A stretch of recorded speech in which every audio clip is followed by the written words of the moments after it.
On one hand, the concept of infinity shouldn't be that hard to wrap your brain around. I mean, we're familiar with the idea of forever. Religion talks of an eternal afterlife. Alice falls down the rabbit hole.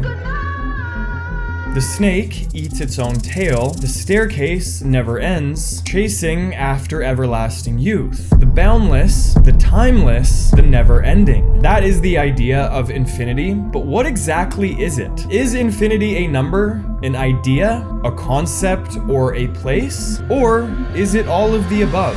And is it even physically possible? Because if it is, there would be some insane implications. Take the universe, for example. One of the only things we know of that could truly be infinite in size. We know that the universe is huge, but we don't know to what extent. Think of space like a sort of fog, and we here on Earth are standing somewhere in that fog, pointing our flashlights outwards. The light from our torch only shines so far, but we know the fog continues far beyond what we can see. What we don't know is just how far. Could it go on for forever?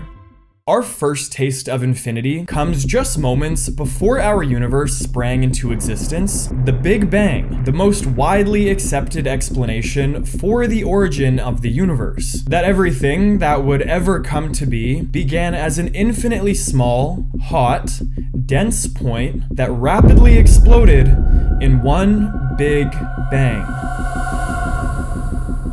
But here's where people get things a little bit wrong. The Big Bang was not a tiny bubble that rapidly got bigger from one single point. It happened everywhere, all at once, and there is no center or edge that we can point to. Our best models predict that if the universe is flat and expanding everywhere, then it could actually be infinite in size. And it sort of makes sense, right? Like, there's not going to be some wall somewhere out there that just says space ends here. But the limit of what you can see is completely dependent on your vantage point, your observable universe. The part of the universe we can see stretches for 94 billion light years across. Because ancient light crawls towards us while the space between us keeps expanding, we are forever trapped inside a limited cosmic bubble. And the edge of that bubble is our cosmic horizon. But we can all accept the existence of things that we can't see, but we could see if we move to a different vantage point, like a ship coming over the horizon. And if the universe just keeps going on for forever, there are an infinite number of planets, an infinite number of stars, an infinite number of galaxies, an infinite amount of space, and an infinite amount of different observable universes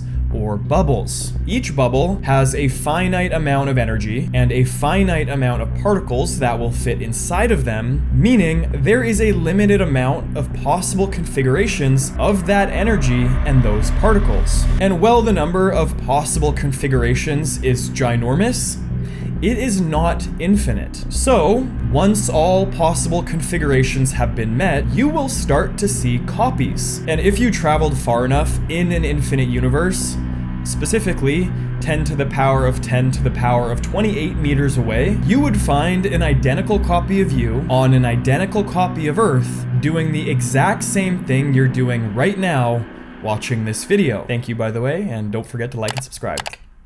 And I know that sounds like science fiction, right? Like there is some clone of you somewhere else out there in the universe, but that is just infinity, the impossible nature of infinity. And I hate to burst your bubble, but there wouldn't just be one copy of you. There would be an infinite amount of copies of you. The truth of infinity itself is that given an infinite amount of space, or an infinite amount of time, every possible configuration must exist. This was the idea behind the Library of Babel, a 1940 short story from Argentinian writer Jorge Luis Borges, where he described an infinite library made of hexagonal rooms, all covered in books, each book exactly 410 pages, with the same amount of characters inside of them. This library contains every book that could ever be written. Inside of these books, you could find the answer to the meaning of life, an instruction manual on how to build a wormhole, the cure for cancer. Everything can be found inside of these books. But for every right answer, there is an ocean of wrong ones, and for every meaningful string of text, there is a universe of gibberish. And someone actually made this in real life. If you go to the Library of Babel website, you can scroll through every piece of text there has ever been and every piece of text there will ever be, including the script for this section of the video. They even made a photo version, the Babel Image Archives, where every pixel in the image is a randomly selected color. Again, the vast majority of these pictures look like some variation of this, and every single human being on Earth could go through one of these images every single second for the next 100 years, and out of all 8 billion of us, we might never find anything meaningful. But that is not infinity. If you had infinite time, and you spent all of it going through every single combination of pixels on that website, you would find images from milliseconds after the Big Bang, what your funeral will look like, moments from your childhood no one was even around to photograph, every picture that has ever existed, and every picture that could ever exist can all be found right there, hidden behind an infinite sea of randomly colored pixels. Before we even try and tackle if infinity can truly exist, we need to first look at another question. Did humans create or discover math? Because you can think of math as a hidden treasure of sorts, buried deep within the fabric of our reality. And some people might say that humans invented math, sort of like how we invented languages, to understand and communicate how the world around us works. But that's not really true either, because if you have one apple and then grab another apple, you have 2 apples, which is why some people will argue that math is a discovery, not a creation. And the further you dig into the nature of the universe, the more you are able to understand it because of something like math. Sort of like deciphering a code that was written by nature itself. Take the Fibonacci sequence, for example. This sequence of numbers appears in a ton of natural designs, like leaves on a stem, the branching of trees, the arrangement of seeds in a sunflower, and the spiral of seashells and galaxies. Whether you like math or not, it is the language of the universe, and not to be the guy that brings aliens into everything, but if we were going to communicate with extraterrestrial intelligence, it would be through math. And if you don't believe me, you can go watch Arrival. So let's say that humans discovered math, and we've been using it in some way, shape, or form for at least 50,000 years, but probably a lot longer. In 1973, while excavating a cave in the Lembombo Mountains, Peter Beaumont found a small broken bone with 29 notches carved across it. The earliest known tally stick in human history, in the form of a notched 3-inch long baboon fibula, one of the most intriguing archaeological artifacts that we have ever found. A testification of the intelligence of our ancient ancestors, something so simple yet so significant. An object that proved our concept of counting, and it came almost 40,000 years before humans began to write anything. And if you can count from 1 to 5 or 5 to 10, then the idea that you can always count one more seems pretty intuitive. If you can make 29 carvings on a baboon's bone, what would stop you from carving one more? And if you really sit and think about that, then you'll realize you can always count one more. You can keep counting forever,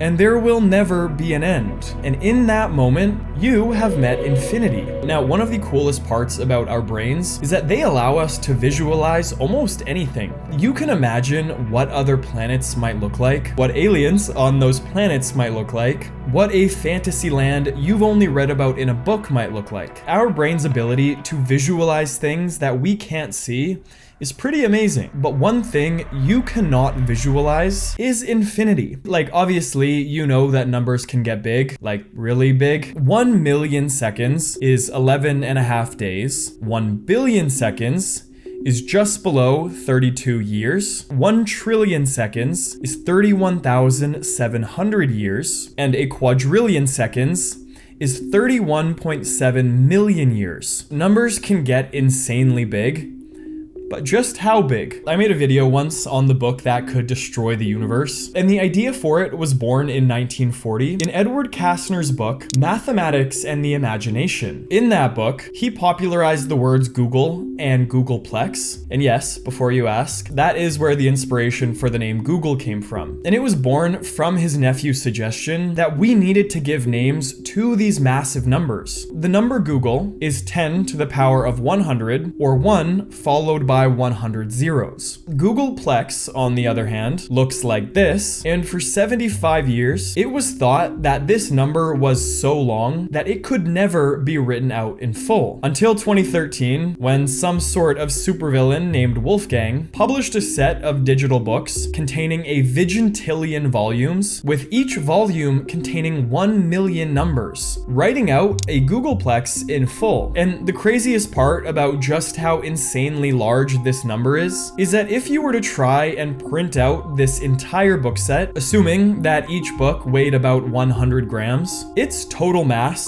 would be 10 to the power of 93 kilograms, heavier than the mass of the entire Milky Way galaxy. That should give you an idea of just how massive the Googolplex is, and still, it is just 0% of infinity. Any number you can think of, no matter how large, is completely insignificant when compared to infinity. But not all infinities are created equally. I mean, if you cut infinity in half, do you know what you get?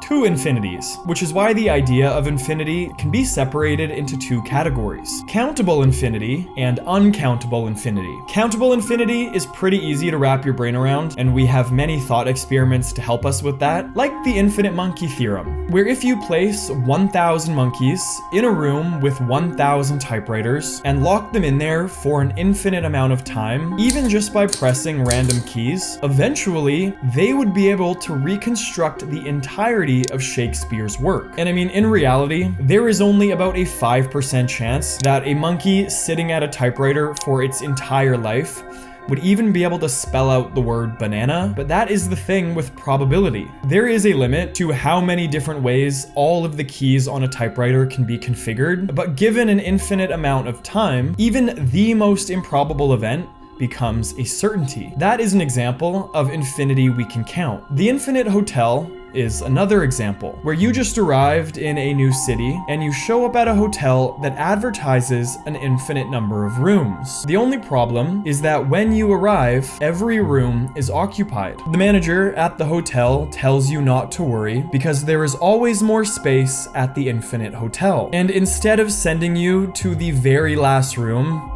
there is no last room, she asks every guest at the hotel to move 1 room over. Room 1 goes into 2, room 2 goes into 3, 3 goes into 4, and so on for infinity. Both the Infinite Hotel and the Infinite Monkey Theorem are countable infinity because we have a system to organize them. Uncountable infinity is a little more complicated, but not too much. You can think of your life as a series of moments in time. You could break that down into years, or months, weeks, or days, hours, minutes, or seconds. Your life can be broken down into these moments in time, but a moment in time can always be broken down into a smaller, shorter moment. The shortest amount of time that we have ever measured was 247 zeptoseconds, but surely time can be broken down smaller than that. We just have no idea how. Your life is a series of infinitely tiny moments, but those we have no way of classifying. And I mean, at the end of the day, we aren't even really sure if infinity exists. Back in 300 BCE, the ancient Greek philosopher Aristotle claimed that there are no actual infinities, only potential infinities. A potential infinity is something that is never complete, only unfolding. You can always add one more number or divide a distance in half, a process with no end. But actual infinity, the idea that an infinite collection exists all at once, completed and fully formed, couldn't be possible. To Aristotle, this was completely contradictory. You can't have a whole that is infinite. Because for something to be whole, it must have boundaries, and infinity is the complete opposite of boundlessness. Something that is endless can never be finished. To find something even remotely close to infinity, we need to look at the most extreme places in our universe, like black holes, for example. Black holes are born when a massive star runs out of fuel at the end of its life cycle and explodes in one final supernova explosion. In one catastrophic collapse, the core implodes on itself and gravity wins. And if the gravity of that star is strong enough, it will continue to collapse because there is nothing left to stop it. This is where all known laws of physics break down, and the singularity at the center of the black hole is said to be a point of infinite density and zero volume, causing an infinite curvature in space-time, something our current understanding of physics can't really handle, and that is the problem. As far as we know, nature doesn't deal in infinities. You will never find a tree that is infinitely tall or a planet that is infinitely massive. And while it is possible that black holes are the one thing in nature with infinite properties, it makes sense to be skeptical. So, to answer the question, is infinity actually real? The answer is, we don't know. But the idea of it has fascinated humans for thousands of years and will probably continue to do so for thousands more.